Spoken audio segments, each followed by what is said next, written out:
سلام عرض ادب، شیبانی هستم، علی شیبانی و خیلی خوش اومدید دوستان به این ویدیو ولاگی از نمایشگاه رشت در تاریخ 21 مهر ماه.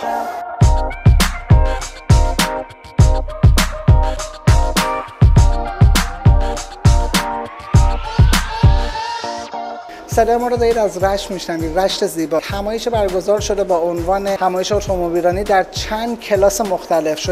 ما تو نمایشگاه شاهد کلاس خودروهای کلاسیک، خودروهای اسپورت، سوپر اسپورت، خودروهای آفرود، خودروهای ون و خودروهای پلاک گذر موقت انزلی بودی. عاشقان ماشین های کلاسیک مثل من که ماشینشون رو واقعا عضو خانوادهشون میدونن آوردن تو این نمایشگاه و به دیدار عموم برسونن. دیدار از نمایشگاه و ثبت نامش کاملا رایگان بود، یعنی هم برای شرکت کنندگان هم برای بازدید کنندگان. از الان به بعد میخوایم بریم داخل خود نمایش تا اونجایی که در توان من باشه، در علم کوتاه من باشه، من میتونم یه توضیحاتی بهتون بدم از ماشینا. بریم با هم نمایشگاه بررسی کنیم. خب بعد به ورود نمایشگاه شاهد خودروی کلاسیک هستیم. اولین ماشین که خب شاهد حضورتون از کادیلاک و دومین ماشین بله عروسک دوست داشتنی آنجل. خودروی کلاسیک امسال توی نمایشگاه خیلی کم بود، حالا به دلایلی، ولی حالا خودرو دوم که معرف حضورتون از آنجل شولت کاپریس 1988 تقریبا میشه گفت بین ماشین‌های شولتی که اینجا هستش مدل بالاترینشه. و خودرو بعدی که حالا بازم شولت کاپریس، این دو تا هم شولت کاپریس، این مدل 80 فکر کنم 6 باشه و این مدل 87 که این بچه‌ها دقت بکنید راهنماش زیر چراغه و یه مدل تقریبا کمیابیه. بعد از خودرو بریزا دوباره همون کاپریسیه که بهتون گفتم کمیابی اینجا هم داریم می‌بینید. شولت بویوک و در ادامه شولت کاپریس تخم مرغی تو ایران معروفه. این ماشین 1991 LS نیست، حالا با صاحبش صحبت کرده بودم، LSش میگفت یه تیپ خاص دیگه است. بچه این ماشین مدل بالای ماشین منه، مال من تا 8 تا 90 همون اتاق 91 به بعد تبدیل شد به همچون اتاقی که کاپریس تخم مرغیه. دو تا فولکس واگن و میره سر ماشین های BMW. تقریبا میشه گفتش که کلاسیک آلمانی BMW و بنز که چندین مدل هستش. من اطلاعاتی روی BMW بنز ندارم و فقط گذاریم خواهیم رد بشیم.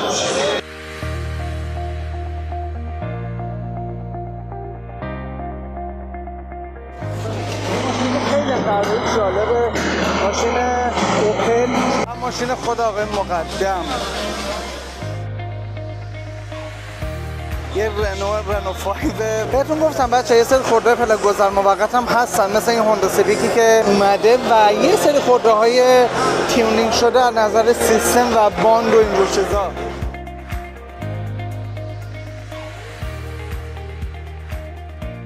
نظر طراحی هم خب یه سری از ماشینا خیلی طراحی خاصی داشتن. مثلا این ماشینی که برچسب کاتانا مال جوخنتار 2 بود فکر کنم، یک نمیدونم. یه دو سیلو ما اینجا داریم، حالا موتورش هم باز بریم ببینیم. خب موتور دیوو 16 سوپاپ، نمیدونم موتور فابریکش همین هست یا نه، چون من اطلاعاتی ندارم در رابطه با. بهتون گفتم که علاوه سیستم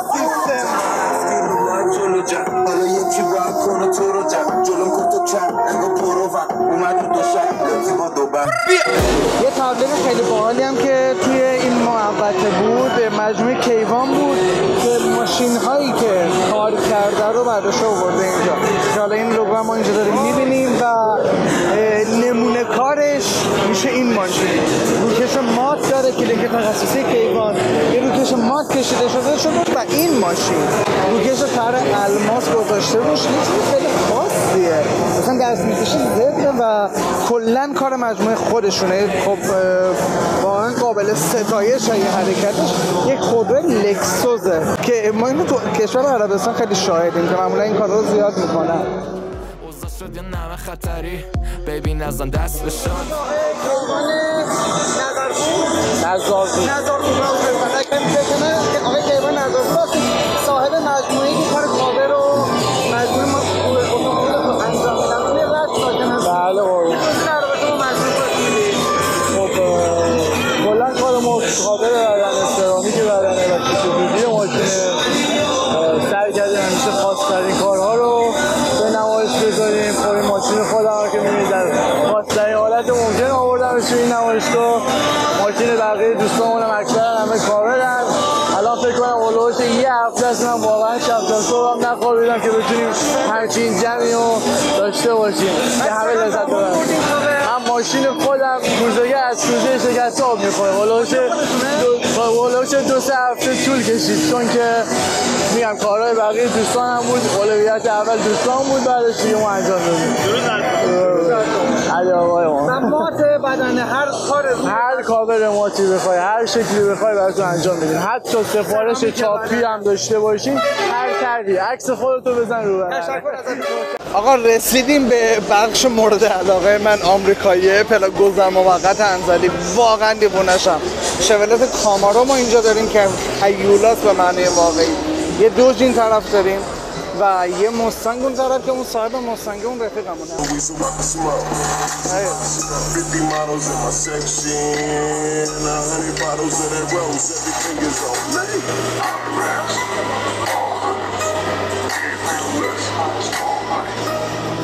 حتی من این توضیح بدم در واقع سیستم پنوماتیک که الان تو تصویر دیدید به چه شکله.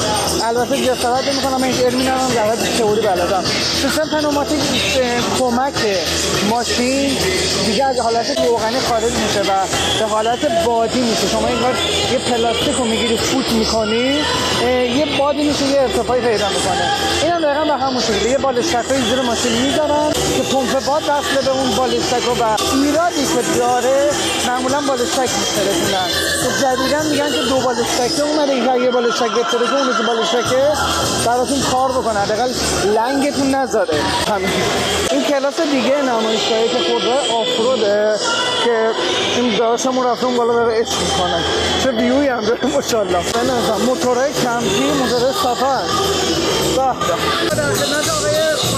قربون شما. من آریا هستم، یکی از تکنسین‌های گروه رد کاستوم که توی رشت هست. تقریبا میشه گفت جز اولین ها هستیم داخل گیلان که کاستوم موتورسیکلت های چاپر رو انجام میدیم.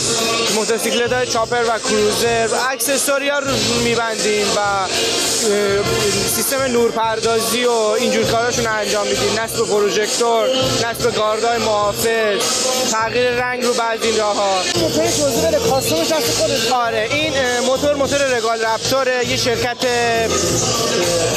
توسط یه شرکت آمریکایی تأسیس شده داخل چین که تخصصش تولید موتورهای کاستوم به صورت شرکتیه. این موتور هم که میبینید کامل کاستوم شده است، یعنی مدل فابریک کارخونه نیست. با مدل فابریک کارخونه کمی متفاوته که به صورت کاملا فابریکه، یعنی داخل خود کارخونه این حرکت انجام شده و هیچ چیز غیر فابریکی نیست، یعنی داخل مدارکش تمام قطعات قید شده. برگردیم سر بخش خودرو آفرودمون. بله یه دونه پاتول وانت داریم، واقعا رنگ خوشگلی دوست دادن، واقعا رنگ خوشگلی دوست دادن.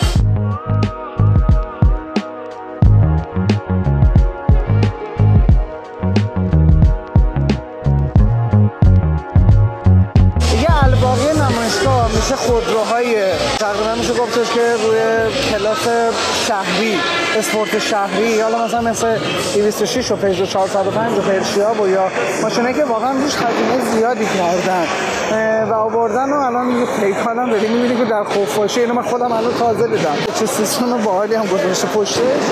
مرسی. مخلصم. شما هم که همون پیکانش هم بود 57 انشالله که خوبی داشته باشی. خیلی هم خوش اومد. یه توضیح در مورد ماشینت داده. ماشین من پیکان مدل 57 سفارش درباره.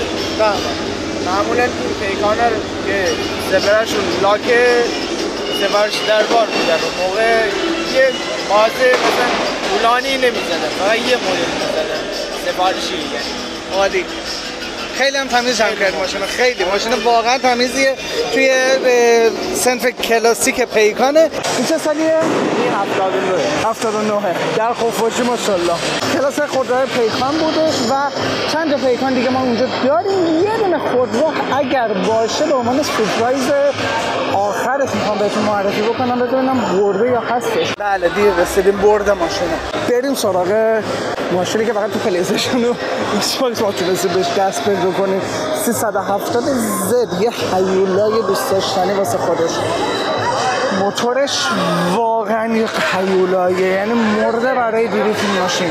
یه طراحی خیلی خاصی داره، خیلی که این قرفنگ هیدروگرافیکه، یعنی مثلا میان جسمی داشته باشه براتون هیدروگرافی میزنن و چاپ میکنن. فقط خیلی حالم گرفته شده در رابطه اون ماشینی که قراره در ادامه ببینید. ایراد نداره، از لحاظ شورت ویدیو عمودیشو میذارن. کل سرسبد دقیقاً همین ماشینه. این پاله فکر کنم 63 باشه. اون سال 63 طراحی قوس عقب گذاشته بودن. بیا بالای پشتش منی که ماشین آمریکایی زیر پامه، منی که شولت زوارم میدونم در باک ماشین زیر پلاکی هر چی گشتم دنبال سوراخ در باک این گشتم. ای بودن اینجا باید باشه، نمیدونم ببین طراحی چقدر زیبا کار کردن. اصلا راش هم نمیدونم بدونم من این ماشین برای کافه اوتو برگره که کلا طراحیش این فیلم‌های پاک فیکشن بریده، بعد ماشین کلاسیکا رو بریده مثلا میره تو ماشین همیشه اون جلو پارک. این همه چیز هم فابریک جمع کرده، یعنی این ماشینی که فوق‌العاده فابریک همه چیزه. آقا این ماشینی بود که نگرفتم و ماشین سوپر اسپورتش بگم مسابقه کیت نیسان جی تی آر. آره کیتشه، خودش اصلا نیست. حالا پیجش رو فالو کن دیگه، رسول نه یاسر رو فالو کن. اینجا یه دونه ژیان زرد خوشگل عروسک بریم که این آقا هم که اینجا معرف حضورتون هستن صاحب همین ژیانه که ست کردن با ماشینشون.